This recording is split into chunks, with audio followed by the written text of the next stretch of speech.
வணக்கங்க. கணைய அழற்சினால என்ன கோளாறுலாம் ஏற்படலாம் டாக்டர்? வயிறு வலிக்கும் சொன்னீங்க, அதை தவிர்த்து வேற ஏதாவது ஏற்படுமா? ஆமாங்க, இது ரொம்ப முக்கியமான ஒரு கேள்வி. கணையம்ங்கிற உறுப்பு நமக்கு செரிமானத்துக்கு தேவையான என்சைம்ஸை உற்பத்தி செய்து நம்ம பார்த்துருக்கோம். இந்த கணைய அழற்சினால என்ன ஆகுதுன்னு சொன்னீங்கன்னா, கணையம் சிதைக்குது. கணையம் சிதைஞ்ச உடனே அதில் இருக்கக்கூடிய இந்த செரிமான நொதிகளும் வெளியேறுகிறது. அதனால கணையமே தானாக செரிமானத்துக்கு உட்படுத்தப்படுகிறது. அதை சுற்றி இருக்கக்கூடிய திசுக்கள் எல்லாம் பாதிப்படைகின்றன. கணையத்தை சுற்றி நீர் சேர ஆரம்பிக்கிறது. கணையத்தின் சிறு நாளங்கள் எல்லாம் உடைந்து அதிலிருந்து கணைய நீரும் வெளியேறுகிறது. இவ்வாறு ஏற்பட்டு வெளியேறுகின்ற நீர் அது ஒரு செரிமான நீர் என்பதால் அருகில் இருக்கக்கூடிய அவயங்கள் அனைத்தையும் அது பாதிக்கிறது.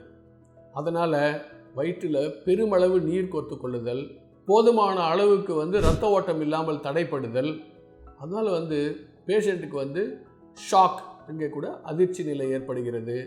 வயிற்றிலும் நுரையீரலை சுற்றிலும் நீர் செத்து கொள்ளலாம், மூச்சு விடுவதற்கு கஷ்டமாகலாம், இதய ஓட்டத்தை கூட இது பாதிக்கக்கூடும். அதனால் பல்வேறு அவயங்களையும் பாதிக்கக்கூடிய அளவுக்கு தீவிரமான நோயாக கணைய அழற்சி மாறக்கூடும்.